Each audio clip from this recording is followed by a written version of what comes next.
ሰላም የሚጠበቀው መንግስትና ህዝብ እጅና ጓንት ሲሆን ነው። ከብት ያለ እረኛ ህዝብ ያለ ዳኛ አይኖርም። ስለዚህ ወጣቱም ሽማግሌውም ጳጳሱም ካህን ማንኛውም ቢሆን ገበሬም ሆነ ከመንግስት ጋር ሆነን ታገሱ፣ ተመለሱ። የወጣው ይግባ፣ ነግዶ ያትርፍ። ሰላም ከሌለ መኖር አንችልም። የምንፋጅ የስበሳችን ነው፣ የምንገዳደል የስበሳችን ነው። የሌላ ጠላት አልመጣብንም። ስለዚህ ይህንን መንግስት እና እግዚአብሔር መሀል ነው። መፍትሄውን የሚሰጥ መንግስት ነው። መድኃኒቱን ቀምቶ በሽታውን የሚያስወግድ ሐኪሙም ክኒናውን መድኃኒቱም ከመንግስት እጅ ነው ያለ። ስለዚህ መንግስት ፊቱን ከእግዚአብሔር ጋር እንዲመልስልን፣ ህዝቡን ከጎኑ እንድንሰለፍ፣ እኛም ወጣቶች ሽማግሌዎች ሆነን ባለን አቅም እግዚአብሔርን ጨምረን እየለመን ሰላም እንዲወጣ ማድረግ አለብን። ይህ ካልሆነ ግን ተኩስ፣ ጦርነት ደም ከማጥፋት በስተቀር ሰላም አይመጣም። ገበሬው አርሶ ካልበላ፣ ነጋዴው ነግዶ ካልመጣ፣ ህዝቡ የመንግስት ሰራተኛው ሰርቶ ወጥቶ ካልገባ ምንም ትርፍ የለውም። ስለዚህ መንግስትና እግዚአብሔር መሐሪ ነው። ምሕረቱን ይላክ፣ ፊቱን ይመልስ፣ መድኃኒቱን የሚሰጥ ያን ነው። እኛ ፈጣሪያችን እግዚአብሔርን እየለመንን ያለን፣ መንግስትንና እግዚአብሔርን እየለመንን ያለን። ባለን አቅም እንደክማለን፣ እንሰራለን። የሚያቀራርበን ሰው አላገኝም። ለምን? እኔ ባገኝ ማውቀው ቢሆን ሂጄ እኔ ወገን ነው በወገን ይዤ አመጣዋለሁ። የተለያየ ሆነ አንተዋወቅም። ስለዚህ አሁንም ቢሆን ወጣቱ ጥሩ መንግስት አሁን ጥሩ እያደረገ ነው። እየመጡ እጃቸውን እየሰጡ አሁን እየሰለጠኑ አሁን ቅድም ስናገር እንዳየነው ሁሉ ያየነው ይሄ የራሱ አንድ መድኃኒት መፍትሄ ነው። እኛም ባለን በየወገናችን በየወረዳችን በየቀበሌያችን ቅስቀሳ ማካሄድ ነው ያለብን። ሰላም እንዲመጣ እባካችሁን መከሩ አምጡልን ያለ ሰላም እንዲመጣ መቀስቀስ አለብን። በተለይ ወጣቶችን ወላጆች እኛ ሰብሰብ መያዝ አለብን። መንከር ያለብን እኛ ነን። ወጣቱ ተሄደ ትኩስ ኃይል ነው። ስለዚህ ወጣቶችን ወላጆች የራሱ ኃላፊነት አለብን መውሰድ፣ መቆጣት፣ መምከር አለብን እና ለዚህ እግዚአብሔር ጋር ከመንግስት ጋር ሰላሙ እንዲመጣልን እንለምናለን። ልጆቻችንን አሁን በጦርነቱ እዚህ ስር ያለን እዚህ ቀበሌው ተቀጥለን ያየነውን ስቃይ እኔና እግዚአብሔር ነው። ሁለት ልጆች አሉ። ልጆች ሽንት ቤት እንዳይሄዱ በአልጋ ስር ሁሉ ደብጫቸዋለሁ ተንቀጥቅጭ። ሁለት ልጆች አሉ። በዛን ሰዓት ለልጆች ቆልቆልችን ሰጣቸው ማጥቼ ተቸግሬያለሁ። ያን ሁሉ እንተኛ ተው ባካችሁ፣ ሀገር ሰላም ሲያድር ነው ልጅ የሚያድግ የሚተካ ነገ ተወልዶ እርጉዙናም እኮ የሞተቻለች እዚሁ ሐኪም ቤት ሳትሄድ። ያን ሁሉ ታሪክም እኮ ያየነን በእኛው እድሜ እንኳን በደረስንበት ብዙ ፈተና ገጥሞናል።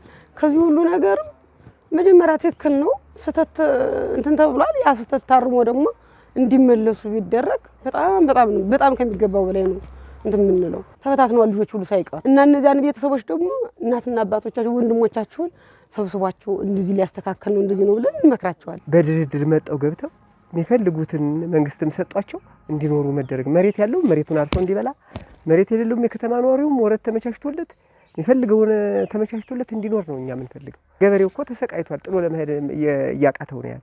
አክስት አጎት የሌለው እኮ የለም፣ የወንድም የሌለው እኮ የለም፣ አለ እኮ እዚህ አብሮን እኮ እና ስለዚህ ወንድም ያለው አለ፣ አክስት ያለው አለ፣ አጎት ያለው አለ፣ አባት እናት ያለው አለ።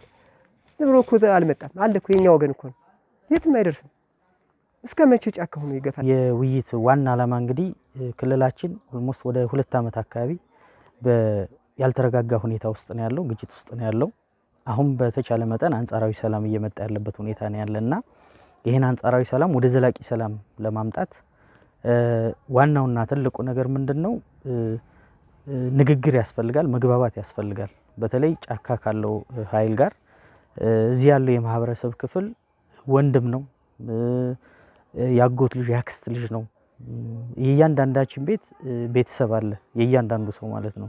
ስለዚህ ይሄ የማህበረሰብ ክፍል ይሄን ኃይል መክሮ ዘክሮ መንግስት ባቀረበው የይቅርታ መሰረት መክሮ ዘክሮ ወደ አካባቢው ወደ ነበረበት ቦታ መመለስ እንዲችል ነው ያለመ ውይይት ነው። ይሄ ውይይት አብዛኛው ማህበረሰብ ለሰላም ዘብ ለመቆም ሀሳብ እየሰጠ ነው። ወንድሞቻችን በሰላም መምጣት አለባቸው የሚል ሀሳብ እያነሳ ነው። የመንግስት ዓላማም ትልቁ ዓላማ ይሄ ነው፣ ዋናውና ትልቁ ነገር። በዚህ ሂደት ውስጥ እንግዲህ የሚገጥሙ ችግሮች ሊኖሩ ይችላሉ። ይሄን ችግር ማህበረሰቡ ከመንግስት ጎን ተሰልፎ ችግሮችን መፍታት አለበት የሚል ያለመ ውይይት ነው።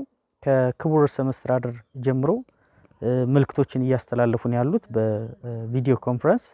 እዚህ ያሉም ከክልል ጀምሮ ያሉ አመራሮች እንግዲህ ቀበሌ ታች ደርሶ ወርደው ህዝብን እያወያዩ ያሉበት ሁኔታ ነው ያለ። ይሄ የሚያሳየው የመንግስት ከፍተኛ የሆነ የሰላም ፍላጎት እንዳለው የሚያሳይ ነው። ስለዚህ መንግስት ይሄን ያክል ከክልል ታች ወርዶ ቀበሌ ድረስ የሚመለከተው አካል ድረስ ውይይት እያደረገ ባለበት ሁኔታ ከማህበረሰቡ የሚጠበቀው ዋነኛው ነገር ምንድነው? ይሄን የሰላም ጥሪ ተቀብሎ ጫካ ያለው ኃይል እንዲመጣ የመምከር የመገሰጽ ስራ እንዲሰራ ማድረግ ትልቅ ኃላፊነት አለበት ህዝቡ። ሁለተኛ እዚሁ ከተማ ውስጥ በሚኖርበት ሁኔታም በአንድም በሌላ መንገድ ለሰላም አስፈላጊ ናቸው የሚባሉ ሁሉንም አማራጮች እንዲያበረክት ይፈለጋል። በልማቱ እንዲሳተፍ ይፈለጋል። ምክንያቱም ሰላም ዝም ብለህ ሰላም ስላልከው ብቻ የሚመጣ አይደለም። ልማት ካላለማህለት ህዝቡ ተገቢውን አገልግሎት ካልሰጠኸው ሰርቪስ ካላረክለት በምንም ታምር ሰላም ሊመጣ አይችልም። ስለዚህ ህዝቡ ምንድነው ለዚህ እነዚህ ልማቶች ተሳትፎ ማድረግ አለበት። መንግስትን መጠየቅ አለበት። መንግስት ደግሞ በሚችለው ልክ ለህብረተሰቡ ምላሽ መስጠት አለበት። ስለዚህ በተቻለ መጠን አሁን እያደረግነው ያለነው ውይይት ዓላማ ያደረገው ይሄን ነው። በእርግጠኝነት የማህበረሰቡ ሀሳብ እንደሚያሳየው ዘላቂ ሰላም ይመጣል ብለን ተስፋ እናደርጋለን። ወንድሞቻችንም በተቻለ መጠን ወደ ህዝብ ቀርበው ወደ ነበራቸው ህይወት ይመለሳሉ ብለን ተስፋ እናደርጋለን። በእኛ በኩል በከተማችን በርካታ ወጣቶች እየተመለሱ ነው፣ በከተማችንም ቢሆን ማለት ነው። ስለዚህ እነዚህን አካላት ተቀብለን ተገቢውን ለምሳሌ የቤት ችግር ካለባቸው የቀበሌ ቤትም ቢሆን እየሰጠን አስፈላጊውን ሁሉ ድጋፍ እያደረግንላቸው ነው ያሉት አሁን እኛ ጋር። ስለዚህ በዚህ መንገድ እኛም የሚመጡትን እየተቀበልን ነው። ውጭ ያሉ ወንድሞቻችን ደግሞ የሚመጡበትን መንገድ ህብረተሰቡ የሚችለውን ድጋፍ እያደረገ ነው። ይሄን ለማድረግ ደግሞ ህዝባችን በእርግጠኝነት እየሰጠ ካለው ሀሳብ እንደምንረዳው እስከ መጨረሻ ድረስ ለሰላሙ ዘብ እንደሚቆም የሚችለውን ሁሉ እንደሚያደርግ ሀሳብ እየሰጠ ያለበት ሁኔታ ነው ያለ። የኛም ሀሳብ ዘላቂ ሰላም ይመጣል ብለን አስፈላጊውን ነገር ሁሉ እያደረግን ነው የሚል ሀሳብ ነው ያለ።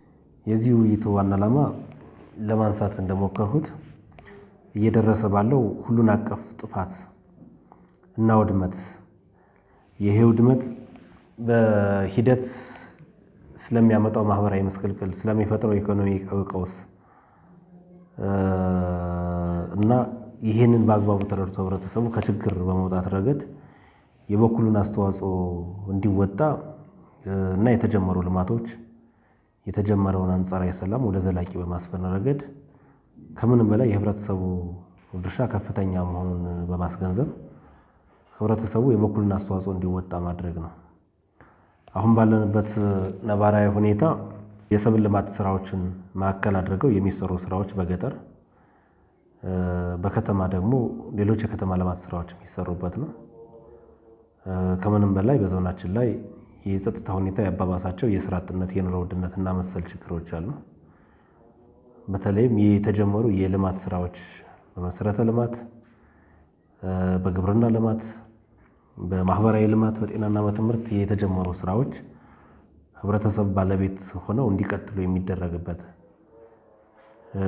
ከምንም በላይ ደግሞ በጸጥታ ችግሩ ምክንያት የቆሙ ጉዳዮች የሚቀጥሉበት እና ህብረተሰባችን ለሰላም ዘብ የሚቆሙበትን ነባራዊ ሁኔታ ለመመካከርና የጠራ አቋም ህብረተሰቡ በእውነታ ላይ ተመስርቶ የጠራ አቋም እንዲይዝ በማድረግ ረገድ ሚናቸው የጎላ ነው ብለን ነው የምናስበው።